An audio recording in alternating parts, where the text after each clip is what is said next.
the kids have taught me that normally I don't work like with groups. Back in Nairobi, I just work in my studio space. I just come up with one thing from different materials and then it's done.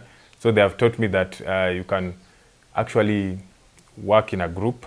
Like them, they work in a group. They came up with one theme and then we are going to work around that theme, and then it's going to come up we're going to come up with something.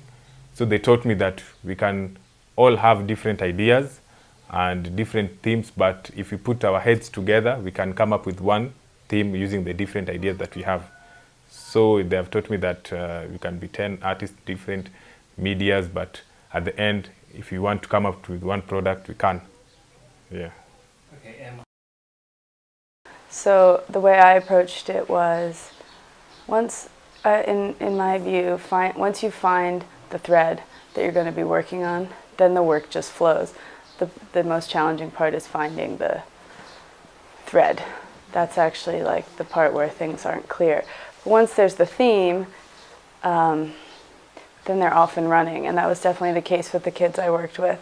So we did a lot of movement and dancing and stuff to get out what the resources were and what they might be interested in, and a little bit of drawing, and then we had some brainstorming sessions, and we also factored in the idea that it's okay to talk about the difficult things as well. So if we're talking about the pastoralist life, it's okay to talk about the struggles that they have and then the hopes for peace, instead of just the idea of peace being an ideal. The kids I worked with were they were unstoppable. Once we had that theme, they had tons of ideas and started just getting hands-on right away.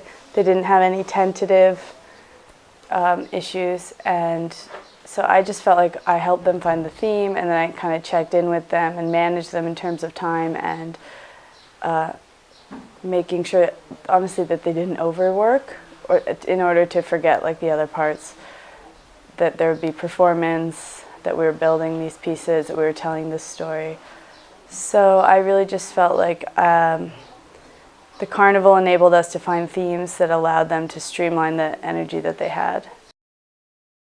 I'm Joel Lukovi, and since I think 2 days ago, I met these kids, wonderful kids, who I had to like just try and help them and assist them get ideas and like cultivate the ideas and develop them to an art form. So yeah, we are working on building an elephant that revolves around environment and sustainability. So after just like a few thoughts and ideas, the kids decided to do something related to environment, but their main focus went to animal conservation.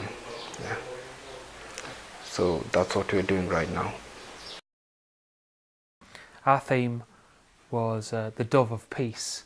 The dove obviously represents a symbol of peace, and we wanted to use that symbol but also elements of Isiolo. So we talked about natural materials, the vegetation, animals that are around here, and what we did was a series of street art posters which would be used as a background to Carnival, so that if we were doing a performance, they would be there as the background.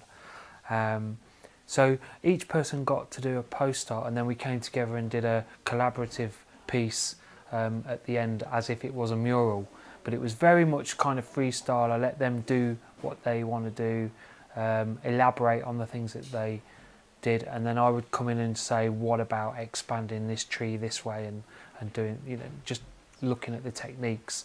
So yeah, we really wanted to do that, and then we had these doves that we'd cut out and were hanging from the tree to symbolise the dove in flight, and also if this was a carnival environment, we would be having things hanging off the area there where the carnival was being performed, as almost like a film set.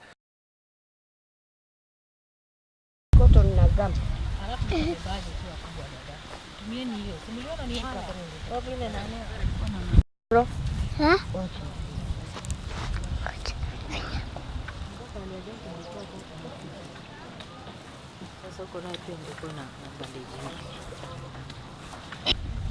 Simamisha kitu chini. Hebu inua. Shika tu vile uko unashika. Sasa unaona hii? Tuseme tutaipinda pamoja na ingine. Najaribu shika. There is a reason why nakwambia. Nakwambia basi leo mara msumari mkatie gozi kidogo. Mosi nisaidie gozi yako kidogo. Acha.